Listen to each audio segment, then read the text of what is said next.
अस्सलाम वालेकुम। ब्लॉगिंग एक ऐसी टर्म है जो ऑनलाइन फील्ड में आप डेली रूटीन पे सुनते हैं। ब्लॉगिंग से हर कोई पैसे कमाना चाहता है, लेकिन आपको अच्छा गाइड करने वाला मेंटोर आपके पास होना ज़रूरी है। जी हाँ, आज हम बात करेंगे ब्लॉगिंग के हवाले से और आपको जो आपकी क्यूरीज़ हैं और आपके रिलेटेड इश्यूज़ हैं उन सारों को डिस्कस करेंगे कि कैसा एक न्यू बी स्टार्ट कर सकता है और कैसे उससे पैसे कमा सकता है। जी हाँ, मैं बात कर रहा हूँ एक ऐसे शख्स की जो पिछले 10 सालों से एसईओ ब्लॉगिंग से पैसे कमा रहा है और बड़े अच्छे हैंडसम पैसे कमा रहे हैं। जी, मैं बात कर रहा हूँ SBMM के फाउंडर मुकीम अहमद साहब की। हम उनकी तरफ चलते हैं और डिस्कस करते हैं कि एसईओ से कैसे पैसे कमाए जा सकते हैं और कैसे एसईओ स्टार्ट की जा सकती है। जी, हमारे साथ हैं जी मुकीम अहमद साहब। बड़ी मुश्किल से उन्होंने टाइम दिया और बड़ी मुश्किल से हमारे ये काबू आए हैं। मुकीम साहब, क्या हाल है? अल्लाह का शुक्र, खैरियत से ठीक ठाक है। मुकीम साहब, बाकी गल्लां छोड़ो, ये मैनू गल दसो, ये जी सवेरे सारी मैं साइट दस रहे सी, ये 4 महीने किहड़ी गिदड़ सिंगी है जनाब, बगैर ऑफ पेज कीते साइट रैंक हो जाती है? कोई गल दसो ना सामने देखने वाले। आसम साहब, गिद्दड़ सिंगी तो कोई भी नहीं है और ना कोई ऐसा कोई जादू का चिराग है जिसे आप ये समझे कि कोई फास्ट रैंकिंग का कोई, हाँ ये कह सकते हैं, मैं ये कहूँगा कि फास्ट रैंकिंग की एक टर्म है या आप ये समझ लें कि फास्ट रैंकिंग एक सीक्रेट है। ठीक है, जो कि बहुत कम लोगों को पता है, जो कि मतलब आपको आम जो है ना नहीं पता चलेगी किसी से। बेसिकली ये है कि जो कुछ इसमें मेन जो काम है ना, वो आपका काम है, आप ये कह लें कि निच रिसर्च। ठीक है, निच रिसर्च आपकी जितनी स्ट्रॉन्ग होगी, मतलब आपको ऐसी निचेस भी मिल जाएंगी, मतलब मिलियन ऑफ ऐसी निचेस हैं जिन पे कंपटीशन है ही नहीं। सही है। ठीक है, तो जब आपका कंपटीटर ही कोई नहीं है, जब आपकी कोई इस तरह की कोई अगर है भी तो वो किसी काम का नहीं है। ठीक है, तो फिर आप जब उस पर कंटेंट डालेंगे या आप जब उस पर प्रॉपर वर्क करेंगे तो डेफिनेटली 4 मंथ भी मेरा ख्याल है ज़्यादा, विद इन मंथ आपको रिजल्ट आना शुरू हो जाते हैं। ठीक है। हाँ, जो लोगों की मिथ बनी हुई है जी 20-30 बंदे आ गए हैं तो साइड रैंक हो गई है, तो मेरी नज़र में या मेरे नज़रिए में ये साइड रैंक नहीं होती। ठीक है, ये तो आपको गूगल कुछ मुख्तलिफ पोजीशन पर आके आपको देख रहा होता है, जो कि आपको कुछ 20-30 यूज़र आ जाते हैं। बेसिकली साइड रैंक जो मेरे नज़रिए के मुताबिक है वो 1000 प्लस या 2000 प्लस जब यूज़र आते हैं ना, तो आप उसको कंसिडर कर सकते हैं कि वो रैंकिंग में। सही है। तो बात वही है जैसा मैंने पहले कहा कि आपकी नीचे रिसर्च अच्छी है और उस पर अगर कोई कंपटीटर इतना ज़्यादा नहीं है तो वो आपको ईजीली रिजल्ट देगी। हाँ, अगर कोई हाई कंपटीशन में चले जाते हैं तो उसके लिए आपको 6 मंथ या 1 ईयर जो है ना आपको वेट करना पड़ेगा। ठीक है। एक और सवाल जो बड़े न्यूबीज करते हैं और न्यूबीज का कॉमन सवाल है कि कितना टाइम चाहिए कि हम जो है अर्निंग फेज़ में चले जाएं और पैसे कमाना हमारी वेबसाइट स्टार्ट कर दें? कितना टाइम रिक्वायर्ड है एक साइट को पैसे कमाने के लिए? देखिए आसिम साहब, जहाँ तक बात है कि अगर आप ये कहते हैं कि कितना एक, मतलब आपका क्वेश्चन ये है कि एक न्यूबी को कितना टाइम चाहिए अर्निंग जनरेट करने के लिए, तो देखिए इसका कोई पैट आंसर नहीं है किसी के पास भी। कोई अगर बंदा आपको ये कहता है जी आप कंफर्म बात है कि आप 6 मंथ में अर्निंग शुरू कर देंगे, तो वो ये समझ लें कि आप झूठ बोल रहे हैं या अगर आपको सब्ज बाग दिखाने की कोशिश कर रहे हैं। ठीक है। हाँ, मैं ये लाजमी कहूँगा कि जो न्यूबी है अगर वो प्रॉपर वे से और प्रॉपर तरीके से वर्क करता है, मतलब सही जिसको कहते हैं कि जिस तरह से चलना चाहिए विदाउट कोई मिस्टेक या माइनर भी मिस्टेक एसईओ में बहुत ज़्यादा इम्पैक्ट डालती है। ठीक है, तो अगर वो उनको सारों को अच्छे तरीके से चलता है तो मेरे नज़रिए के मुताबिक अगर उसके पास एक्सपीरियंस भी नहीं है, उसके पास कोई ऐसा मतलब अभी उसको अरसा नहीं हुआ, बिल्कुल ही टोटली न्यू भी है, तो जहाँ तक मेरा ख्याल है कि कम अज़ कम उसको 1 साल तक ज़हन में रखना चाहिए कि 1 साल तक मैंने कंटिन्यूसली काम करना। ठीक है, कंटिन्यूसली हार्ड वर्क और पेशेंस के साथ। ये 3 चीज़ें अगर वो जहन में रख के चलता है और वो कम अज़ कम 1 साल या 1.5 साल का टारगेट अपने जहन में रखे कि मैं वहाँ तक पहुँच सकता हूँ। हाँ, किसी को देख के कि भाई उसका 4 महीने में या 5 महीने में रैंक हो गई है, तो असल में आप बेसिकली उसके बैक एंड की स्ट्रगल नहीं देख रहे। सही हो गया। अब आप मुझे जैसा कह रहे हैं कि 4 महीने में रैंक होगी, ठीक है, तो 4 महीने में कोई ये नहीं है कि मेरी कोई पहली साइड है जो फिर फ़ौरन मैंने आते साथ जो है ना वो रैंक आ ली। ठीक है, मैं भी फेल हुआ हूँ, ऐसा नहीं है कि मैं कोई बहुत ज़्यादा 30 मार खान हूँ या बाकी कोई अगर बहुत ज़्यादा कोई 30 मार खान है तो वो समझते हैं कि 4 महीने में रैंक हो जाएगी। ठीक है, तो इसके पीछे आपका एक्सपीरियंस मैटर कर रहा है। सही है। जब आप एक्सपीरियंस जैसे जैसे गेन करते जाएंगे, जैसे जैसे आपका एक्सपीरियंस अप होता जाएगा, ठीक है, फिर आपकी रैंकिंग इंप्रूव होती जाएगी, आपकी भी रैंकिंग इंप्रूव होगी, और आपकी साइट्स की भी रैंकिंग अप्रूव हो। ठीक है। अच्छा, फिर नए आने वालों का एक और बड़ा कॉमन सवाल होता है कि हम अगर आए हैं, एंट्री ली है एसईओ में और सीखना स्टार्ट किया है, तो हमें किस तरफ जाना चाहिए? एडसेंस की तरफ जाना चाहिए और एफिलिएट की तरफ जाना चाहिए? साथ में आप एक सवाल और भी ऐड कर लेते हैं कि एडसेंस और एफिलिएट में फ़र्क भी बता दें हमारे सुनने वालों को। अच्छा, आपने जो सवाल पूछा है कि एक न्यूबी को एडसेंस की तरफ जाना चाहिए या एफिलिएट की तरफ जाना चाहिए, देखिए बात उसके इंटरेस्ट की भी आ जाएगी यहाँ पे कि उसको इंटरेस्ट किस लेवल का है और किस पे है। ठीक है। कई बंदों को मेजॉरिटी लेवल पे मतलब जो न्यू बंदा आता है वो ज़्यादा उसकी कोशिश होती है कि वो एडसेंस की तरफ ही जाए। ठीक है। और जो थोड़ा सा ओल्ड हो जाता है, जिसको जब ब्लॉगिंग का एक्सपीरियंस बढ़ जाता है, जब उसको उस चीज़ का बेनिफिट पता लगना शुरू हो जाता है, तो फिर डेफिनेटली वो फिर एफिलिएट की तरफ भी मूव होता है। ठीक है। तो मैं न्यू बंदे को यही कहूँगा कि वो पहले आए, सीखे, एक्सपेरिमेंट करे। ठीक है। दोनों को एक्सपेरिमेंट करे। मेरी नज़र, मैं ये नहीं कहूँगा कि वो एडसेंस की तरफ जाए या एफिलिएट की तरफ जाए। ठीक है। वो अपना इंटरेस्ट देखे, अगर तो वो कंटेंट राइटर अच्छा है, अगर वो प्रोडक्ट की रिव्यूज़ वगैरह अच्छी दे सकता है, ठीक है, तो डेफिनेटली उसको एफिलिएट में भी जाना चाहिए और एडसेंस में भी जाना चाहिए। दोनों एक प्लेटफॉर्म, दोनों को ट्राई करना चाहिए। अगर वो सिर्फ एडसेंस की ही तरफ जाता है, देखें एडसेंस का कोई भरोसा कभी नहीं होता। ठीक है। वो आपका कभी भी, अगर आपको नहीं पता चलता कि आपकी साइड में क्या मिस्टेक है या इनवैलिड ट्रैफिक आ रही है, इनवैलिड एक्टिविटी आ रही है, और आजकल तो वैसे भी AdSense without reason AdSense close कर देता है। सही है। ठीक है। तो आपकी एक पैसिव इनकम टूट जाएगी और आप डिसहार्ट भी हो जाएंगे और आप डीमोटिवेट भी हो जाएंगे। जब आपके पास सोर्स ऑफ इनकम 2 से 3 होंगे जो कि आप चला रहे हैं, एफिलिएट चला रहे हैं, एडसेंस चला रहे हैं, ठीक है, उसके अलावा अगर आप कोई लोकल बिजनेस भी चला रहे हैं, तो जब आपके पास सोर्स ऑफ इनकम 3 होंगे, अगर आपका एक डिस्टर्ब भी हो जाता है तो आपको इतना इम्पैक्ट नहीं पड़ेगा, आप डिसहार्ट नहीं होंगे। ठीक है। और दूसरी बात यह है कि एफिलिएट और एडसेंस में क्या फ़र्क है। देखिए एफिलिएट एक, ये कह लें कि एफिलिएट एक कमीशन बेस्ड एक प्लेटफॉर्म है। ठीक है। और एडसेंस जो है वो एक इंप्रेशन बेस्ड या सीपीसी बेस्ड आप कह लें कि वो आपको चार्ज करता है या आपको जो है ना वो जनरेट करके देता है। ठीक है। डिस्प्ले ऐड जो भी ज़्यादातर मैक्सिमम आपने साइट्स पे देखे होंगे कि काफ़ी सारे डिस्प्ले ऐड शो हो रहे होते हैं, तो मैक्सिमम 90% जो है वो एडसेंस के ही होते हैं। ठीक है। और एफिलिएट से लिंक होते हैं, या आप ये समझ लें कि आप रेफ़र कर रहे होते हैं किसी बंदे को। सिंपल अल्फाजों में मैं ये कहूँगा कि एक बंदे को दूसरे बंदे के पास रेफ़र करना कि वो उससे चीज़ ले आपके रेफरेंस से, ठीक, और वो बंदा वो आपको कमीशन देगा, तो ये एफिलिएट होता है। और एडसेंस या डिस्प्ले ऐड या सीपीसी में आप ये कह लें कि किसी कंपनी का ऐड है जो कि थर्ड पार्टी के थ्रू आपके पास आ रहा है। सही है। और आपका जो यूज़र है जो उस पर क्लिक कर रहा है या यूज़र उस ऐड को देख रहा है, तो उसकी जो इनकम जनरेट होगी वो आपको मिलेगी। ठीक है। मुकीम साहब, एक सवाल बड़ा कॉमन हमारे न्यूबीज़ और बच्चे बहुत पूछते हैं कि हमें अंग्रेज़ी लिखनी नहीं आती, हमें कंटेंट लिखना नहीं आता, तो हम कैसे कंटेंट लिख सकते हैं अपनी वेबसाइट के ऊपर? क्या हमें कंटेंट ना लिखना आता हो तो हम पैसे कमा सकते हैं एसईओ या ब्लॉगिंग से? इसके साथ एक सवाल और बड़ा कॉमन पूछते हैं हमारे बच्चे और नए लोग जो हैं कि अगर हमारा एडसेंस जो है वो डिसेबल हो जाए तो उसको इनेबल करने के लिए कोई दोबारा इनेबल हो सकता है? एक सवाल ये। साथ इसके साथ इसी तरह का एक सवाल और है कि अगर एक जो है एडसेंस अप्रूव्ड है उसके ऊपर कितनी वेबसाइट चल सकती हैं? तो इसके भी ज़रा हमें हमारे देखने वालों को जवाब दे दें इसका।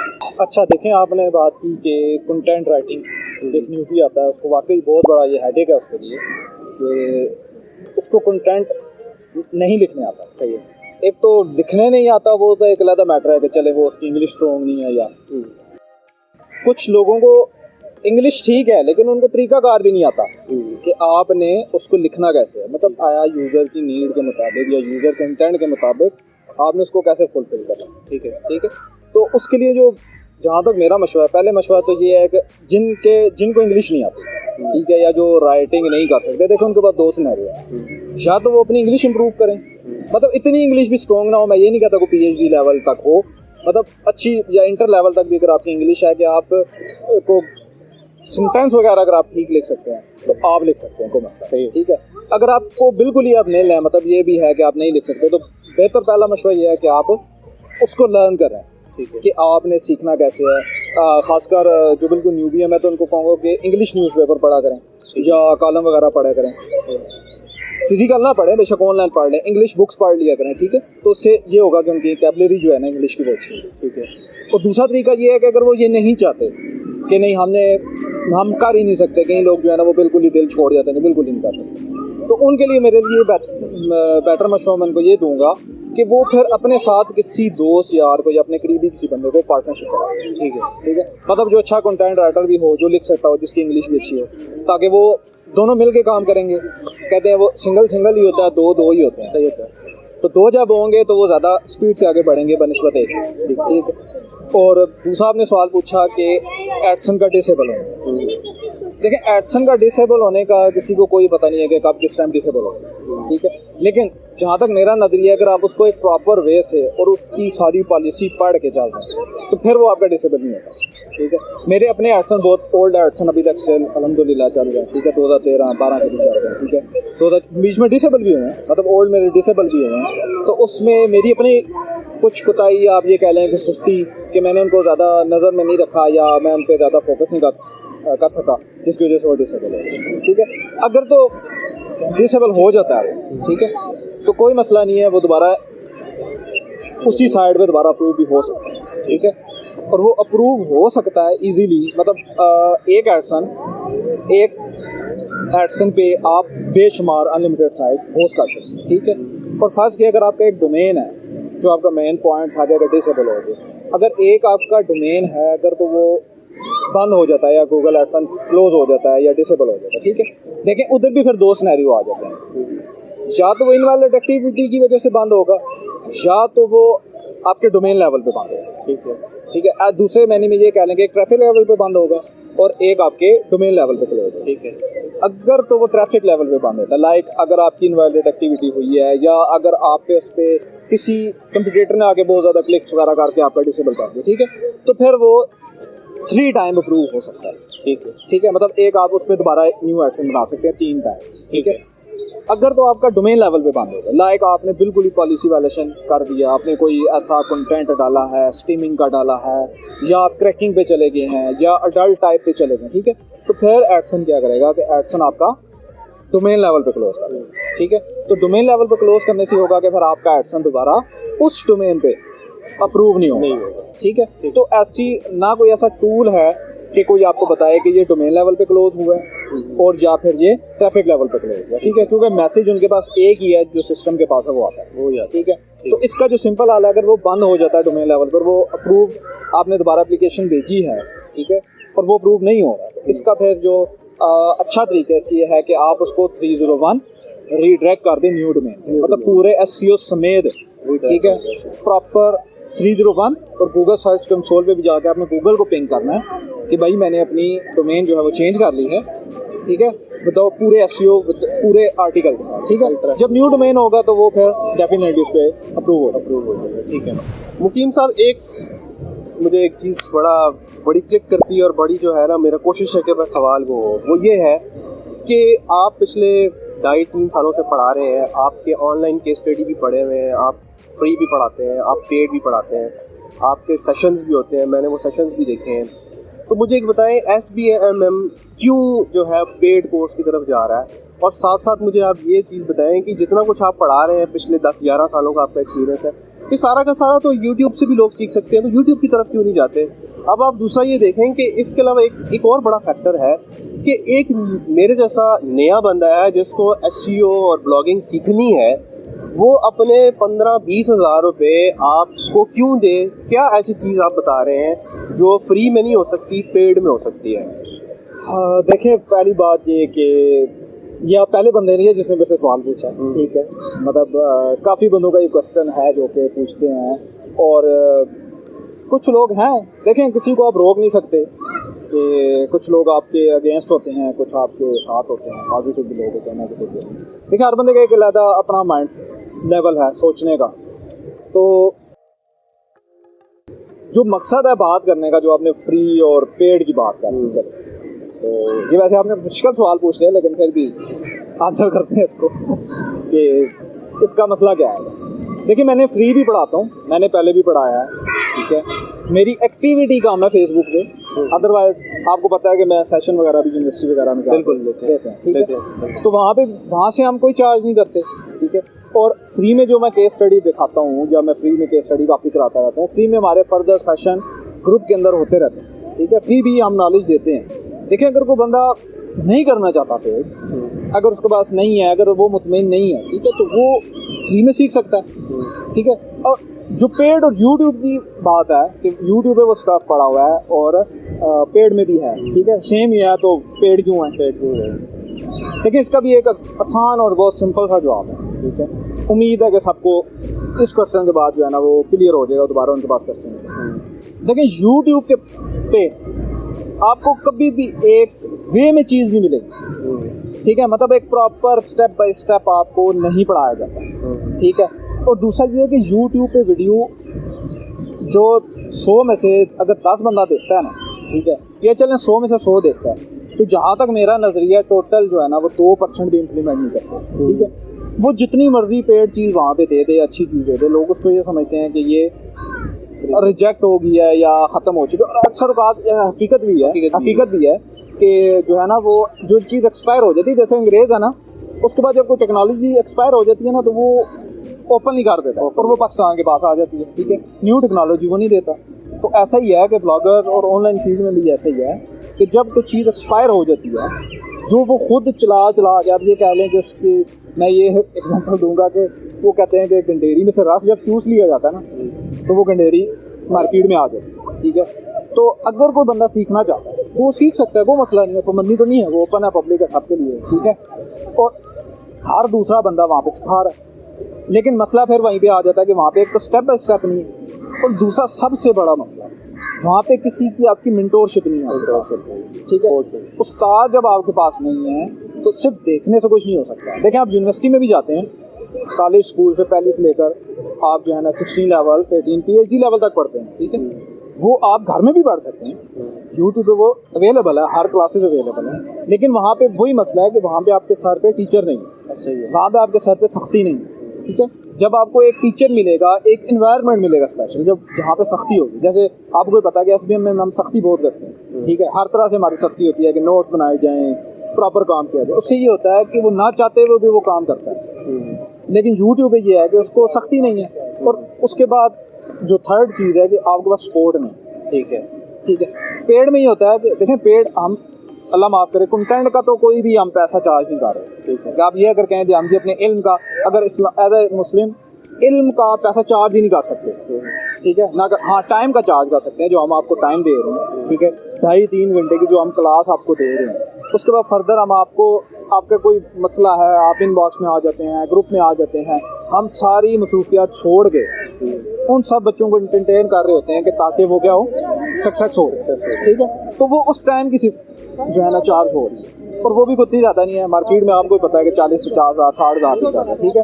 तो मेरा नहीं ख्याल कि अगर कोई बंदा 15-20 हज़ार दे के पढ़ जाता है अच्छे से, ठीक है, तो वो जो है वो उसके लिए कोई कहे कि यार ये बुरी चीज़ है, ठीक है। एक और बड़ा सवाल सुनने को मिलता है कि आप जो है SBMM में क्या क्या चीज़ कोर्स कंटेंट में पढ़ा रहे हैं, कितनी ड्यूरेशन का कोर्स है, और स्पोर्ट में अगर टेक्निकल या नॉन टेक्निकल स्पोर्ट की बात करते हैं तो आप क्या क्या अपने स्टूडेंट्स को प्रोवाइड कर रहे हैं। मैं अपने सुनने वालों को ये बताता चलूँ कि इस टाइम के ऊपर SBMM का बैच 7 चल रहा है और पिछले 6 बैचेस बड़े सक्सेसफुल गए हैं। तो क्या स्पोर्ट प्रोवाइड की जा रही है और क्या कंटेंट जो है पढ़ाया जा रहा है ताकि हमारे जो लोग न्यूबीज़ हैं उनकी थोड़ी सी मोटिवेशन हो सके। जो SBMM का प्लेटफॉर्म है, देखें, वो पहली बात तो मैं ये कहूँगा कि हमने उसकी कभी मार्केटिंग नहीं की, ऐसे ही, ठीक है। कभी भी हमने उसकी मार्केटिंग नहीं की कि हमारे पास ना हमें कोई लालच है कि बहुत ज़्यादा स्टूडेंट आए, ठीक है। अल्लाह का शुक्र है, वैसे ही अर्निंग बहुत है। वो मैं सिर्फ और सिर्फ हकीकतन मैं आपको बताऊँ, मैं सिर्फ और सिर्फ शौकिया पढ़ाऊँ, ठीक है। और शौकिया पढ़ाने का मकसद ये है, देखिए, एंगेज रहना, कनेक्टेड रहना। मैं भी थोड़ा सा मसरूफ़ रहता हूँ, हफ्ते 2 में क्लासेस हो जाती हैं, ठीक है। आपकी थोड़ा ये है कि आप बच्चों के साथ थोड़ा सा उनको पढ़ा रहे होते हैं, थोड़ा एंटरटेन हो जाते हैं, वो भी एंटरटेन हो जाते हैं, ठीक है। आपका थोड़ा टाइम भी स्पेंड हो जाता है, ठीक है। पैसे जहाँ तक अगर कमाने की बात है तो पैसा कमाना हम भी 60-70 हज़ार फीस रख सकते हैं, देंगे लोग, पढ़ने के लिए आएंगे, देंगे, अभी दे रहे हैं, उस वक्त भी देंगे, ठीक है, कोई मसला नहीं। लेकिन हमने फ़ीस इसीलिए कम रखी हुई है कि हर बंदा आए, इजीली पढ़े, इंटरटेन हो, ठीक है। अर्निंग अल्हम्दुलिल्लाह हमारी बहुत ज़्यादा है। मैं आपको सच्ची बात बताऊँ, अगर कोई जो लोग ये समझते हैं कि हम बैग से बहुत ज़्यादा अर्निंग कर रहे हैं, आपके सामने ही है कि हम 50, 60, 70, 80 से ज़्यादा स्टूडेंट लेते ही नहीं हैं, ठीक है। इसलिए नहीं लेते कि देखें, हम अपनी भी आसानी चाह रहे हैं, बच्चों की भी आसानी चाह रहे हैं। हम ये चाह रहे हैं कि जितने लिमिटेड बच्चे होंगे इतनी हमारी नज़र उन सारों पे अच्छी हो, ठीक है। हम जितनी उन पे नज़र रखेंगे आप, और दूसरा हमारा देखें, आपको भी पता है कि हमारा जो एक सिस्टम है या हमारा एक क्राइटेरिया, आप ये समझ लें कि हमारी हर क्लास के बाद हम 15-20 मिनट की क्या कहते हैं क्वेश्चन आंसरिंग सेशन हर क्लास के बाद, ठीक है। तो अब अगर हम 700-800 बंदा बैठा लेंगे, ठीक है। एप्लीकेशन हमारे पास वे भी बहुत हैं, जो बैच 8 की एप्लीकेशन है, मैं आपको बात बताऊँ 500 से ऊपर वो क्रॉस हुई नहीं, सही है, ठीक है। लेकिन अब हम 500 बंदा इनरोल नहीं करेंगे, क्यों नहीं करेंगे? देखिए, अगर 500 बंदा क्लास में बैठा हुआ है तो आप किस किस को देखेंगे, किस किस पे नज़र रखेंगे, और 500 बंदों को आप सपोर्ट कैसे करेंगे, ठीक है। 500 बंदों को सपोर्ट नहीं कर सकते, चले अगर सपोर्ट भी आप कर लेते हैं, टीम है, अल्लाह का शुक्र है, वो अच्छी है, एक्सपर्ट टीम है सारी अल्हम्दुलिल्लाह, ठीक है, वो अच्छी हैंडसम इनकम वो खुद भी अर्न कर रहे हैं। लेकिन अगर वो 500 बंदा बैठ जाता है, जैसे हमारी क्वेश्चन आंसरिंग होती है हर क्लास के बाद, तो वो 500 बंदों को आप नहीं कर सकते, आप 500 बंदों को माइक पे नहीं ले सकते, ठीक है, तो डिफिकल्ट हो जाएगा। और अगर आप वो 500 बंदों को अगर माइक पे भी लेना शुरू कर देंगे तो क्लास 2 घंटे की होगी और क्वेश्चन आंसर 3 घंटे के हो जाएंगे। तो हमने फिर इसीलिए बड़ा प्रॉपर एक म्याना रवि रखा हुआ है। हमें कोई लालच नहीं है कि 600 बंदा आए, 700 बंदा आए, 1000 बंदा बैठा हो, ठीक है। हम कहते हैं जितने कम आए लेकिन आए साफ सुथरे, ठीक है। जिनमें वाकई, मैं कहता हूँ SBM में सिर्फ वही बंदा ज्वाइन करे जो वाकई काम करना चाहे। और हमारी अगर सक्सेसफुल रेशियो अगर आप देखें ना, हमारे बैच में 60 से 70 बच्चा होता है हर बैच में, ठीक है। और हर बैच में मैं आपको बताऊँ कि 40 से 30% बच्चे बैच के दौरान ही अर्निंग स्टार्ट कर देते हैं, ये वजह, ठीक है। ना कि दूसरे बैचों की तरह या दूसरे अगर प्लेटफॉर्म पे अगर आप देखें तो अगर 500 बंदा बैठा हुआ है तो 10 बंदे अगर सक्सेसफुल हो गए हैं तो सक्सेसफुल रेशो बहुत कम है, ठीक है। यहाँ पे 30% सक्सेसफुल रेशो। मैं ये नहीं कहता कि सारे के सारे सक्सेस होते हैं, लेकिन उसके पीछे भी लॉजिक है। लॉजिक ये है कि कुछ बंदे क्लास नहीं लेते। अभी भी अगर आप देख लें कि 70 बंदे हैं तो 50 आके क्लास ले रहे होंगे, 20 आते ही नहीं, ठीक है। तो वो उनकी लापरवाही है। अब हम उनको क्या कह सकते हैं कि भाई आप क्लास लो, जोर ही दे सकते हैं, लेकिन अब उन्हें आप घर से तो नहीं पकड़ के ला सकते। तो पहले उनकी फेलियर यहीं से स्टार्ट हो जाती है कि वो क्लास में। दूसरी फेलियर का सबसे बड़ा उनका ये एक इम्पैक्ट है कि वो क्लास लेते हैं लेकिन साथ साथ इम्प्लीमेंट नहीं करते, ठीक है। वो और कामों में होते हैं, वो समझते हैं बस वो वैसे ही आके क्लास ली और उसके बाद इम्प्लीमेंटेशन नहीं करेंगे तो वो फेल हो जाएंगे। तो इवन मैं तो उनको ये भी कहता हूँ, क्लास में भी कहता हूँ कि आप जाके जिस मर्जी प्लेटफॉर्म से सीखें, कोई रोक थाक नहीं, ठीक है। हम किसी के खिलाफ बात नहीं करेंगे, हम किसी के नहीं कहेंगे तुम वहाँ से ना पढ़ो, यहाँ से ना पढ़ो। जहाँ से आपका दिल करता है वहाँ से पढ़ो, ठीक है।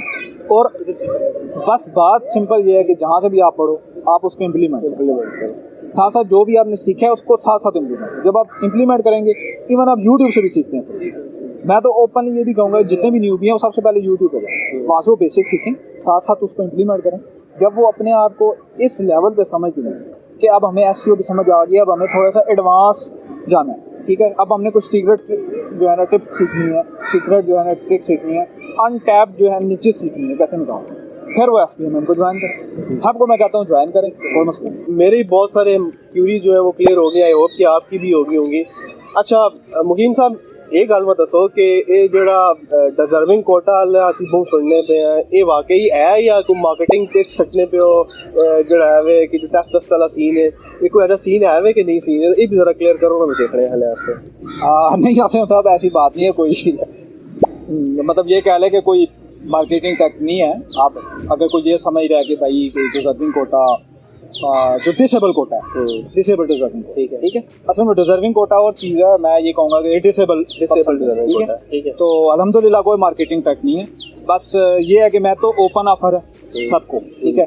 जितने भी फिजिकल डिसेबल हैं, फिजिकल का मतलब है कि वाकई डिसेबल हैं। कुछ देखें, डिसेबल बहुत तरह के लोग हैं। वो कोई कहते हैं ना कि अगर किसी का थोड़ा सा कान भी डैमेज है तो उसको भी डिसेबल मिल जाता है, शनाख्ती कार्ड में भी उसके वो डिसेबल का साइन मांगेगा, ठीक है। डिसेबल का मतलब ये है कि मेरा जो डिसेबल मैंने जो रखा है, जो मैंने क्राइटेरिया रखा है, डिसेबल जो फिजिकली वाकई डिसेबल है, लाइक अगर उसकी टांगों से माजूर है या अगर उसमें कोई और मसला मसाइल है, वो बेचारा नहीं कर सकता जॉब, उसके पास ऑप्शन ही नहीं है, ठीक है। अब बाकी अगर कोई कान से डिसेबल है या अगर वो सुन नहीं पा रहा तो वो जॉब कर सकता है, ठीक है, वो कमा भी रहा है। और दूसरा डिसेबल की मैंने ये भी शर्त रखी है, अगर तो डिसेबल है वाकई और वो कमा भी नहीं रहा, उसके लिए फ्री एंट्री है। ठीक है, ओपनली एंट्री है। जब भी आए वो बस हमें मेडिकल रिपोर्ट, अपने शनाख्ती कार्ड की पिक्चर, ठीक है, और बाय होल्डिंग कार्ड अपने हाथ में करे होल्ड, और अपनी पिक्चर बनवाए किसी से कि हमें पता चले कि वो वाकई फिजिकली डिसेबल है, ठीक है, तो वो आता है तो उसकी फ्री एंट्री। इंशाल्लाह वो जब इंटर होंगे, अभी मैं आपको क्या बताऊँ, पहली बार ये हो रहे हैं, तो जब वो इंटर हो जाएंगे तो इंशाल्लाह वो स्पेशल रिव्यू भी देंगे पढ़ने के बाद, जो डिसेबल होंगे, तो इंशाल्लाह उम्मीद है कि सबको क्लियर हो जाएगा कि ये मार्केटिंग टैक्ट वगैरह नहीं है और कोई इस तरह की चीज़ नहीं। चलें जी, डिसेबल वाला जो कॉन्सेप्ट कन्फ्यूजन थी वो भी क्लियर हो गई है, और जो डिसेबल है वो जाके आज ही जो है वो रजिस्टर्ड करें।